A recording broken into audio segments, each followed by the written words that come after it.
Hi good morning friends.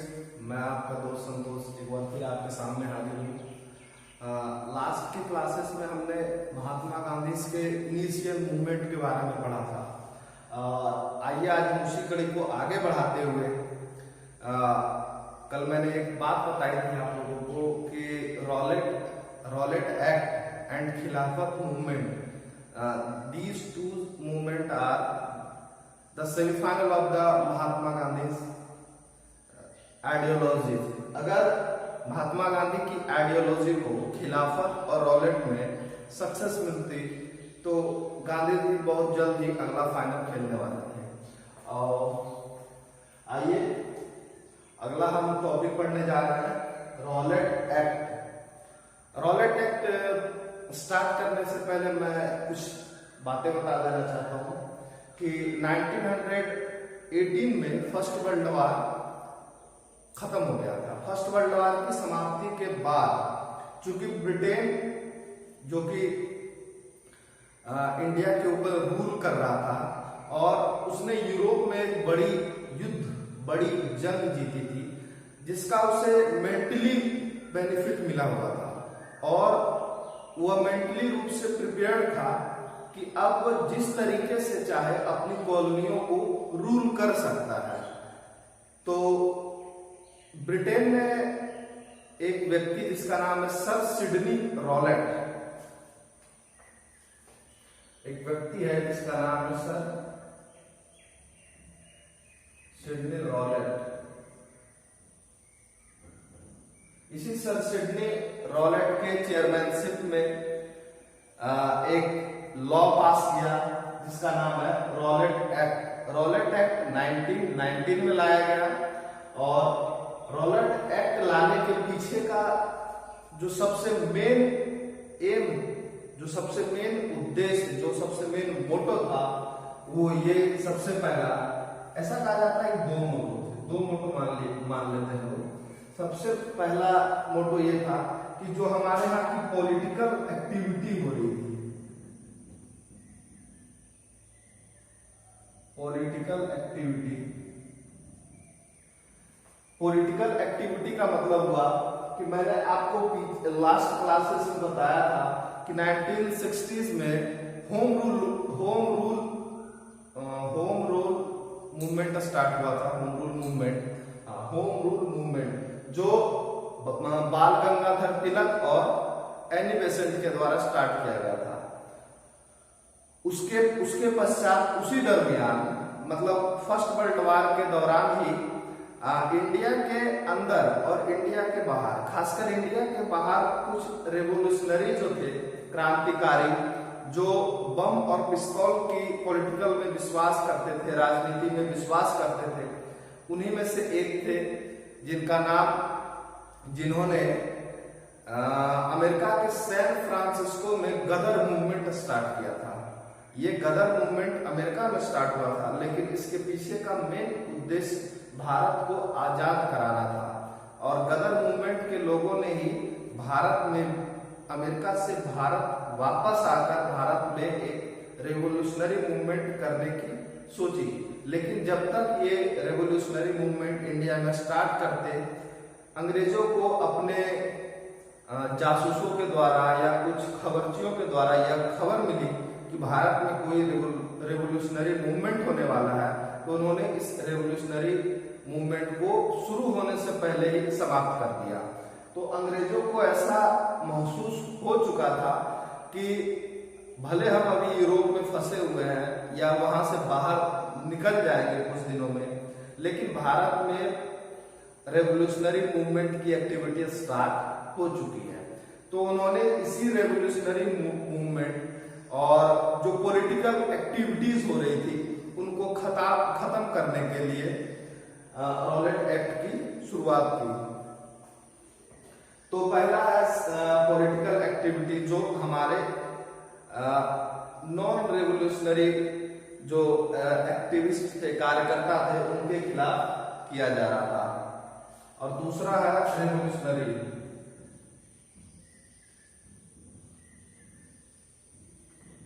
Revolutionary movement. तो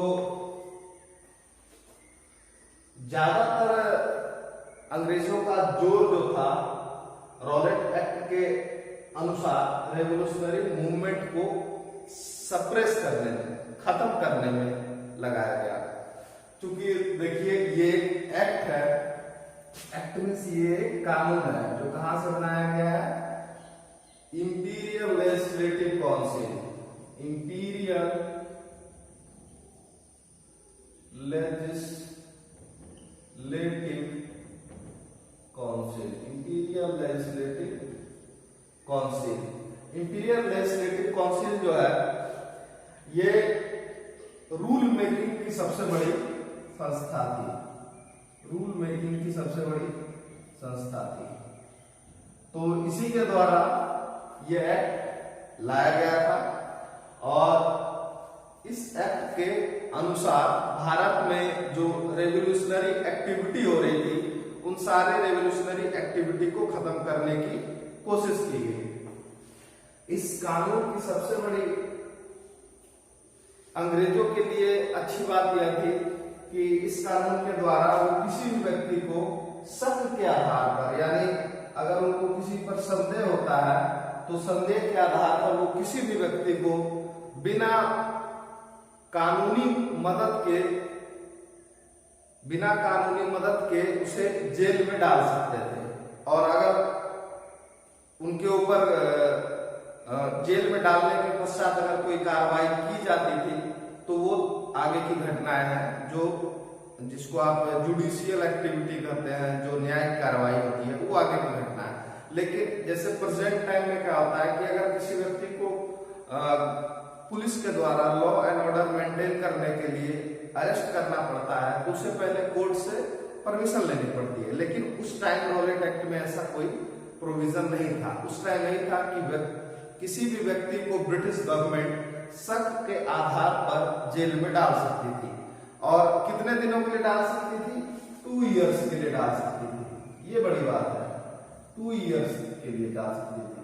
इसीलिए कुछ पर्सन्स ने इसके लिए, इस कानून के लिए एक वर्ड इजाद किया है जिसे कहा जाता है बिना वकील, बिना दलील और बिना अपील का कानून, बिना अपील का कानून।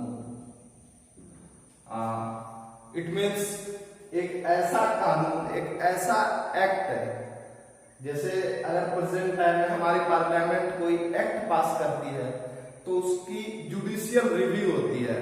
अगर पार्लियामेंट ने कोई एक्ट पास किया है तो जुडिशियरी जो है हमारे सुप्रीम कोर्ट और हाई कोर्ट, ये उसकी जुडिशियल रिव्यू करते हैं, यानी उस कानून की न्यायिक समीक्षा करते हैं कि यह जनता के हित में है या नहीं। लेकिन इस रॉलेट एक्ट की जुडिशियल रिव्यू तत्कालिक समय के जुडिशियरी के द्वारा नहीं की जा सकती। इसीलिए कहा जाता है बिना वकील, मतलब इसमें आपको एक ऐसा कानून जिसमें किसी लॉयर की आवश्यकता नहीं पड़ती है। बिना अपील, एक ऐसा कानून जिसमें आप अपील भी नहीं कर सकते न्यायालय में जाकर के, और बिना दलील, यानी आप कोई आर्गुमेंट भी पास नहीं कर सकते। Act without lawyer, without argument and without appeal। तो एक ऐसा कानून जिसने भारतीयों को रातों रात ही चौंका दिया, जिसने सामान्य पॉलिटिकल एक्टिविटी करने वाले भी एक एक्टिविस्ट की नींदें उड़ा दी। तो इस कानून का विरोध पूरे देश में किया जाने लगा। भारत के सभी नगरों में इस कानून के खिलाफ रैलियां निकाली गई, लोगों ने सड़कों पर धरने दिए। और इसी दरमियान क्या होता है कि पंजाब का एक शहर है जिसका नाम है अमृतसर।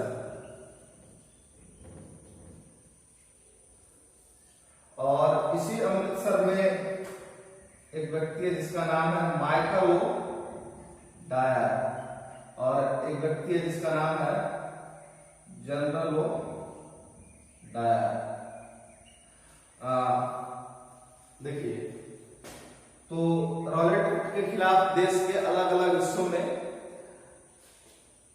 रैलियां निकाली जा रही थी, आंदोलन की छोटी मोटी एक्टिविटी हो रही थी। महात्मा गांधी उस समय बॉम्बे में थे, और क्योंकि महात्मा गांधी इस समय तक काफी पॉपुलर हो चुके थे, तो होता क्या है कि अमृतसर के, पंजाब के अमृतसर के दो नेताओं, एक का नाम है डॉक्टर सत्यपाल, और दूसरा का नाम है डॉक्टर सैफुद्दीन किचलू।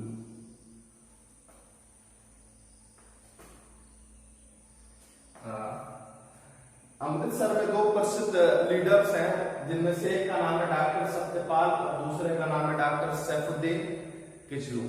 इन दोनों पर्सन्स को गवर्नमेंट शक के आधार पर, इसी रॉलेट एक्ट के कानून के आधार पर जेल में डाल देती है। तो ये अमृतसर के एक पॉपुलर लीडर थे दोनों। तो जनता ने इनको छुड़ाने के लिए काफी सारी कोशिशें स्टार्ट कर दी। इसी बीच क्या होता है, देखिए इतिहास में कुछ चीजों को अपने आप को स्थापित करने का मौका मिलता है। तो 13 अप्रैल 1919 को, 13 अप्रैल 1919 को इसी अमृतसर के जालियांवाला बाग में, इसी अमृतसर के जालियांवाला बाग में एक सभा बुलाई जाती है। जालियांवाला बाग के बारे में छोटी सी जानकारी दे दूं। ये जालियांवाला बाग जो था अमृतसर के जल्दी नामक एक व्यक्ति का था, और इस बाग की सबसे बड़ी खासियत यह थी कि इस बाग में एंट्री और एग्जिट एक ही गेट था। मतलब एक ही रास्ते से व्यक्ति अंदर भी जाता था और एक ही रास्ते से व्यक्ति बाहर भी आता था। मतलब अंदर जाने के लिए एक सकरा रास्ता था, उसके बाद बहुत बड़ी एरिया या ग्राउंड थी। तो इस जालियांवाला बाग में 13 अप्रैल 1919 को पीपल्स की एक मॉब इकट्ठी होती है, भीड़ इकट्ठी होती है, और इस भीड़ में लोग शांतिपूर्ण प्रदर्शन और भाषण वगैरह दे रहे थे, और लोगों को अपने नेताओं को छुड़ाने के लिए कुछ एक्टिविटी करनी चाहिए, क्या करना चाहिए। क्योंकि इस टाइम तक इंडिया में गांधी जी के आगमन के कारण नॉन वायलेंस की एक्टिविटी काफी बढ़ चुकी थी। तो 13 अप्रैल को क्या होता है कि जब, एक चीज और मैं बता दूं, मैंने यहाँ पे दो पर्सन्स का नाम लिखा है अमृतसर से related, Michael O Dyer and general O Dyer. Michael O Dyer जो है वो अमृतसर का कलेक्टर है, और जब इन दोनों पर्सन्स को गिरफ्तार किया जाता है, डॉक्टर सत्यपाल और डॉक्टर सैफुद्दीन किचलू को, तो गवर्नमेंट को ऐसा लगता है कि स्थिति जो है आउट ऑफ कंट्रोल होती जा रही है। तो ब्रिटिश गवर्नमेंट ने इस पूरे प्रांत में क्या लगा दिया, मार्शियल लॉ लगा दिया। मार्शियल लॉ जो होता है स्टूडेंट्स, एक तरीके का सैनिक शासन होता है, जहां 2 या 4 लोगों से अधिक लोग एक साथ इकट्ठा नहीं हो सकते। प्रेजेंट टाइम के अनुसार आप कह सकते हैं कि धारा 144 लगा दी गई, जहां 2-4 लोगों से अधिक लोग एक साथ इकट्ठा नहीं हो सकते। तो अमृतसर में मार्शियल लॉ लगा दिया गया, लेकिन इस मार्शियल लॉ के बारे में अमृतसर के किसी लोगों को पता नहीं था कि अमृतसर में मार्शियल लॉ लगा दिया गया है, और लोगों ने मार्शियल लॉ लगाने से या उनकी जानकारी में नहीं होने के कारण ही 13 अप्रैल 1919 को जलियांवाला बाग में लगभग 10,000 लोगों की भीड़ इकट्ठी होती है। मतलब 10,000 पीपल कलेक्टेड होते हैं एक जगह अपने इन दोनों नेताओं को छुड़ाने के लिए। और क्योंकि उस टाइम जो है मार्शल लॉ जब लगता है तो उस एरिया में आर्मी या फिर सेना का प्रभाव आ जाता है, पूरा एरिया आर्मी के अंडर कंट्रोल में आ जाता है। तो उस टाइम अमृतसर में मार्शल लॉ लगाने के बाद जो अमृतसर का अधिकारी बनाया गया वो बनाया गया जनरल डायर को। और इसी जनरल डायर ने अपने मार्शल लॉ एक्ट का, मार्शल लॉ जो उसको पावर मिला था, इस पावर का यूज करते हुए वो जलियांवाला बाग पहुंचता है। और जलियांवाला बाग पहुंचने के बाद ऐसा कहा जाता है कि वह बिना किसी आदेश के लोगों को भीड़ हटाने का, अगर उसे आदेश देना चाहता वो व्यक्ति, तो एक ऑर्डर रिलीज कर सकता था कि आप लोग जल्द से जल्द इस बाग को खाली करें। लेकिन कहा जाता है कि उसने कोई ऑर्डर नहीं दिया और वहां पहुंचने के बाद, चूंकि एग्जिट और एंट्री गेट एक ही था, उसी गेट पर पुलिस की आर्मी की पूरी फौज खड़ी कर दी और लगातार 10 मिनट तक वह अंधाधुंध हजारों राउंड जो गोलियां होती हैं शूट्स करता रहा, जिसमें ऑफिशियली 1000 से अधिक लोग मारे गए। कितने लोग मारे गए ये हमारे लिए जानकारी जरूरी नहीं है, लेकिन ये इंसिडेंट क्या था, इस इंसिडेंट के पीछे कौन जिम्मेदार था और यह इंसिडेंट किन लोगों को छुड़ाने के लिए किया जा रहा है। 13 अप्रैल जो है, जो सिख कम्युनिटी है हमारी कंट्री की, उसके लिए यह एक इम्पोर्टेंट डेट के रूप में फेमस है। बैसाखी का ये दिन था। बड़े दुर्भाग्य की बात थी कि अपने पवित्र त्योहार के दिन ही इतने सारे सिख कम्युनिटी के लोगों की हत्या की गई। इतना ही नहीं, जो जलियांवाला बाग के लिए कमेटी स्टैब्लिश की गई थी, उस कमेटी ने भी जनरल डायर को इस इंसिडेंट के लिए कल्प्रिट नहीं माना, दोषी नहीं माना। उसने इसे रिलीज कर दिया कि यह पर्सन इस इंसिडेंट के लिए रिस्पॉन्सिबल नहीं है, जिम्मेदार नहीं है। बाद में इंडियंस की तरफ से भी एक कमेटी का गठन किया गया और उस कमेटी में जनरल डायर को ही इस घटना के लिए जिम्मेदार माना गया। तो स्टूडेंट्स, ये रॉलेट एक्ट और ये जलियांवाला बाग, इसी के बाद थोड़ा सा एक और मैं पढ़ लेता हूँ। एक और चीजें हैं जो हमें जाननी चाहिए और जिसको हम साथ लेके चलेंगे तो अगला जो गांधी का नॉन कोऑपरेशन मूवमेंट है वो हमारे लिए फायदेमंद है। दूसरा है जिसके बारे में हम लोग जानेंगे वो है खिलाफत मूवमेंट। खिलाफत मूवमेंट जो है,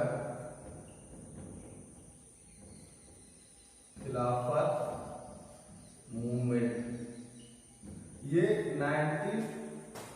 19 से ये स्टार्ट होता है और 24 तक चलता है। देखिए इस मूवमेंट के पीछे की कहानी क्या है, ये भी आपके टॉपिक्स में एक इंपॉर्टेंट पार्ट है। स्टूडेंट्स, मैं आपको एक बात बता देना चाहता हूँ, एनसीईआरटी में एक लाइन में आपका सारा चीज बता दिया गया, एक ही लाइन में आपको चंपारण बताया गया, खेड़ा और अहमदाबाद की चर्चा एक ही लाइन में कर दी गई है। लेकिन ये ऐसे पॉइंट्स हैं जिन्हें आप विस्तार से नहीं पढ़ेंगे तब तक आप इस पूरे मूवमेंट को, गांधीयन मूवमेंट को नहीं समझ सकते हैं। तो इसी कड़ी को आगे बढ़ाते हुए हम अगला पॉइंट्स पढ़ते हैं, खिलाफत मूवमेंट। खिलाफत मूवमेंट किससे रिलेटेड है?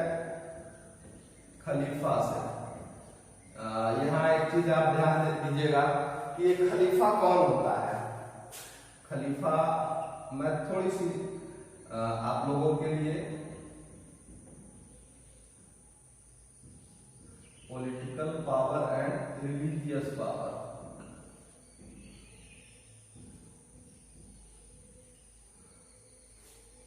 Political power and religious power. Students, यहाँ आप ध्यान दीजिएगा एक इंपॉर्टेंट बात कि 7th सेंचुरी में मोहम्मद साहब के द्वारा इस्लाम का स्थापना किया जाता है, मोहम्मद पैगंबर के द्वारा। और मोहम्मद पैगंबर की मृत्यु के बाद इस्लाम का सबसे बड़ा लीडर कौन होगा? तो ये खलीफा, एक पोस्ट क्रिएट किया जाता है मुस्लिम्स के द्वारा और उसी खलीफा को पॉलिटिकल पावर भी दिया जाता है और रिलीजियस पावर भी दिया जाता है।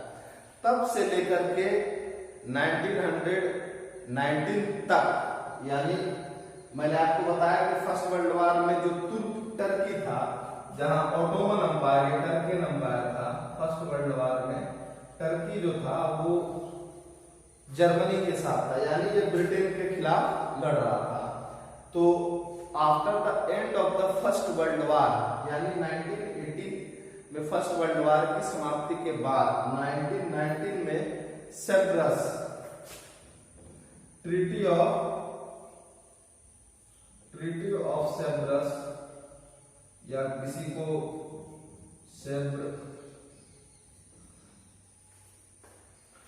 ट्रीटी ऑफ सेब्रस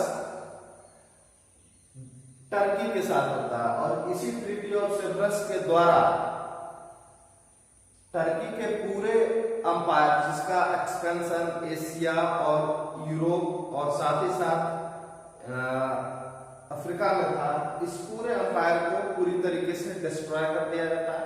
और जो आप प्रेजेंट टाइम में टर्की नाम का एक कंट्री देख रहे हैं, यही कंट्री रिमेनिंग के रूप में बसता है। और इसी टर्की में किसका रूल था? खलीफा का। और खलीफा जो था तब से लेकर के प्रेजेंट टाइम तक इस पूरे इस्लाम जगत का, पूरे इस्लामिक कंट्रीज का सबसे बड़ा पॉलिटिकल पावर होता था और रिलीजियस पावर होता था। उसके पास पॉलिटिकल भी पावर होता था और रिलीजियस भी पावर होता था। पूरे इस्लाम के लोग इसी खलीफा के एक दिशा निर्देश पर कोई भी काम करने के लिए तैयार होते थे। तो इंडिया में भी क्या है? इंडिया में भी मुस्लिम्स हैं। और जब मैंने अभी बताया कि पूरी दुनिया के इस्लाम जगत के लोग इसको अपना आदर्श और गुरु मानते थे, तो इंडियन मुस्लिम्स भी इसे अपना आदर्श और गुरु मानेंगे। और इंडियन मुस्लिम्स ने इसी खलीफा के पॉलिटिकल और रिलीजियस पावर को बचाने के लिए इंडिया में खिलाफत मूवमेंट की। खिलाफत मूवमेंट के लिए ऑल इंडिया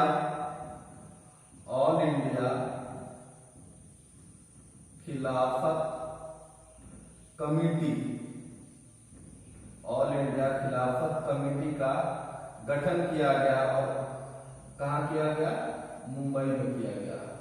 ऑल इंडिया खिलाफत कमेटी का गठन, ऑल इंडिया खिलाफत कमेटी का गठन 1919 में मुंबई में किया गया। और इसी ऑल इंडिया खिलाफत कमेटी का पहला फर्स्ट कॉन्फ्रेंस कहाँ होता है? दिल्ली में होता है। और इसी दिल्ली में इस फर्स्ट कॉन्फ्रेंस के चेयरमैन कौन बनाए जाते हैं? इस फर्स्ट कॉन्फ्रेंस के चेयरमैन बनाए जाते हैं महात्मा गांधी। इस फर्स्ट कॉन्फ्रेंस के चेयरमैन बनाए जाते हैं। सोचिए कितनी बड़ी बात है कि लड़ाई कौन लड़ रहा है? मुस्लिम्स। और उस मुस्लिम्स के ने अपने खलीफा के पोस्ट को बचाने के लिए एक मूवमेंट स्टार्ट की, जिसका नाम है ऑल इंडिया खिलाफत कमेटी, खिलाफत मूवमेंट। और इस मूवमेंट को कंट्रोल कर रहा है ऑल इंडिया खिलाफत कमेटी। और इस कमेटी का जो पहला कॉन्फ्रेंस होता है वो दिल्ली में होता है, और उसके चेयरमैन बनाए जाते हैं महात्मा गांधी। ये बहुत बड़ी बात है। भारतीय राजनीति के इतिहास में सर सैयद अहमद खान ने जो हिंदुओं को मुसलमानों से अलग करने की बात कही, उसी मुसलमान और हिंदू को एक साथ एक मंच पर लाने के लिए गांधी जी ने इस कॉन्फ्रेंस के चेयरमैनशिप को एक्सेप्ट किया था। गांधी जी को ऐसा लगता था कि अगर हिंदू और मुसलमान, जो कि भारत माता की दो भुजाएं हैं, दो हाथ हैं, अगर वो दोनों एक साथ मिलकर राष्ट्रीय आंदोलन में साथ साथ नहीं चलेंगे तो इंडिया का जो नेशनल मूवमेंट है, जो ब्रिटेन के खिलाफ, ब्रिटिश से आजादी के लिए स्टार्ट किया जा रहा है, वो मूवमेंट सक्सेस नहीं होगा। इसीलिए गांधी जी ने इसके फर्स्ट कॉन्फ्रेंस के चेयरमैनशिप को एक्सेप्ट किया। और इतना ही नहीं, बाद में जब गांधी अपने नॉन कोऑपरेशन मूवमेंट के स्टार्ट करेंगे तो उसमें इसके जो लीडर्स हैं, इस ऑल इंडिया खिलाफत कमेटी का जो सबसे बड़ा लीडर है इंडिया में, उसे कहा जाता है अली ब्रदर्स। क्या है? अली ब्रदर्स। यानी इसमें दो भाई थे, एक का नाम था मौलाना मोहम्मद MD मौलाना मोहम्मद अली, और दूसरे का नाम था शौकत अली। इन्हीं दोनों अली बंधुओं ने भारत में खिलाफत मूवमेंट को स्टार्ट करने का काम किया। और इवन गांधी जी ने जो अपना नॉन कोऑपरेशन मूवमेंट स्टार्ट किया वो 1920 से 22 तक चलता है, लेकिन non cooperation movement Gandhi ji के द्वारा खत्म कर देने के बाद भी इंडिया में खिलाफत मूवमेंट चलता रहा। और ये खत्म कब हुआ? टर्की में जब सेल्फ की ट्रीटी हो जाती है तो उसके पश्चात टर्की में एक व्यक्ति आता है जिसका नाम है मुस्तफा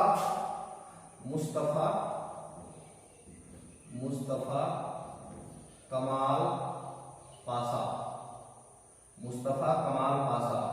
और इसी मुस्तफा कमाल पाशा ने 1924 में टर्की में खलीफा के पोस्ट को ही खत्म कर दिया। इसी मुस्तफा कमाल पाशा ने, जो कि टर्की का एक सामान्य सा सोल्जर था, टर्की के सिचुएशन के कारण वह टर्की का जो सबसे सुपर मोस्ट पोस्ट है, टर्की का प्रेसिडेंट है, वो कौन बन गया? मुस्तफा कमाल पाशा। ये 1919 से लेकर के 1922-23 तक इंसिडेंट है स्टूडेंट्स। ये टर्की में मुस्तफा कमाल पाशा 1919 से 23 तक के बीच टर्की का सबसे सुप्रीम पावरफुल पर्सन बन जाता है। और इसी मुस्तफा कमाल पाशा के द्वारा 1924 में खलीफा के पोस्ट को ही खत्म कर दिया गया। यानी उसने कहा कि अब इस्लाम जगत में कोई खलीफा का पोस्ट नहीं रहेगा। जब कोई खलीफा नहीं रहेगा तो उसके पास पॉलिटिकल पावर भी नहीं रहेगी और कोई रिलीजियस पावर भी नहीं रहेंगे।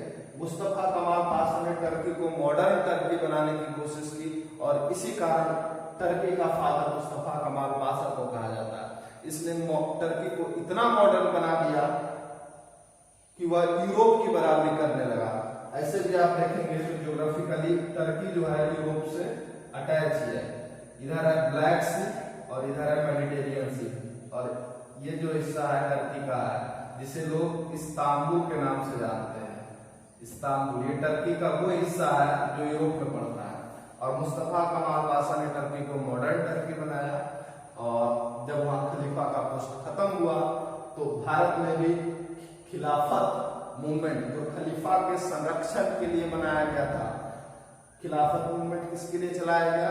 खलीफा के पोस्ट को प्रिजर्व करने के लिए, बचाने के लिए, उसकी गद्दी को बचाने के लिए। इसीलिए जब खलीफा खत्म तो खिलाफत मूवमेंट भी खत्म। तो 1924 में इंडिया से खिलाफत मूवमेंट भी खत्म हो जाता है। और फिर उसके बाद कल हम पढ़ेंगे, जो कल का हमारा टॉपिक है। कल से हम महात्मा गांधी का जो फाइनल मैच है जिसे कहा जाता है नॉन कोऑपरेशन मूवमेंट, जिस मूवमेंट के आधार पर गांधी ने पूरे भारत को एक करने की कोशिश की। कल हम इंडिया में 1920 में जो गांधी जी के द्वारा नॉन कोऑपरेशन मूवमेंट स्टार्ट किया गया उसी मूवमेंट के बारे में पढ़ेंगे। थैंक यू, धन्यवाद।